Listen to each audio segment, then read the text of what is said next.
laging nagiging matagumpay sa buhay.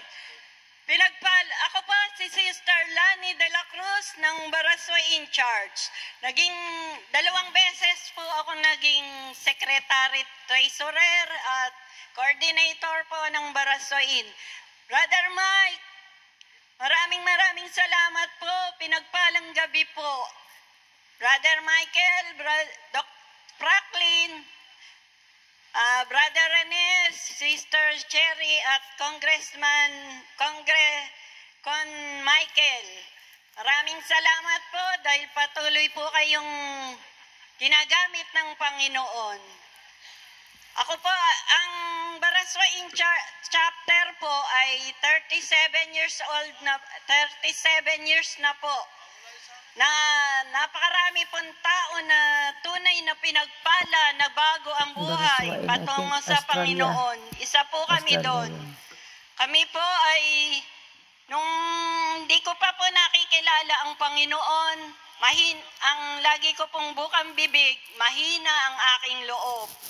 Ngunit nung nakilala ko po si Yahweh El Shaddai, nagkaroon po ako ng lakas ng loob.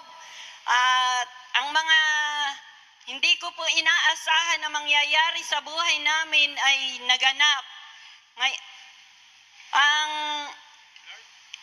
Ako po ay dati pong talagang plain housewife lang po. Isang araw po, mula nung tinawag ako ng Panginoon, biglang naglalaba po ako noon. Bigla pong tinawag ako ng brother husband ko, kailangan pumunta kami ng DTI para mag-apply ako ng ownership ng isang company. Naging manager po ako, owner ng isang company. Expedite Construction and Services po. Mula po noon, dahil lagi ko pong pinape-pray over sa ating mga lingkod ng Panginoon, hanggang ngayon po, matagumpay ang aming company. Sa tulong po ni Yahweh El Shaddai. Hindi ko rin po inaasahan nung nagkaroon po tayo ng raffle ng Miracle Star Forever. Ang lagi ko pong bukang bibig, di po ako maniwala na ako daw po ay nanalo ng yung 50,000. Di po ako maniwala dahil ang alam ko po, hindi po talaga ako maswerte sa mga raffle. Tunay pong nakuha ko po yung 50,000 na yung kaloob ni Lord. Kaya, ang mga anak ko po, naging professional na rin po lahat ngayon. Magaganda po ang kanilang mga trabaho.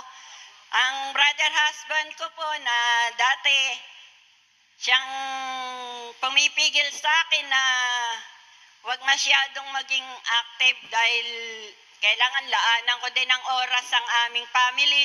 Ngayon po, music ministry head na po siya. At siya na po ang nagpipilit sa akin na hindi tayo pwedeng hindi umattend dyan dahil lahat ng meron tayo galing kay Yahweh El Shaddai.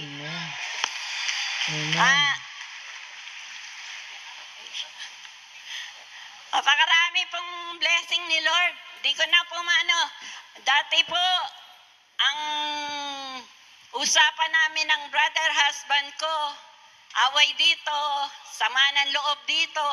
Ngayon pagising po namin sa umaga, wala na po kaming bukang bibig kundi, good morning love. How are you love? I love you forever. Tapos ngayon po, lagi po kaming nagbabanding na. Sa panahon po ngayon, talagang puro blessing po ni Lord. Kaya ibinabalik ko po lahat ng papuri, pasalamat sa Panginoon. To God be the highest glory. Thank you po. Purihin ang Panginoon.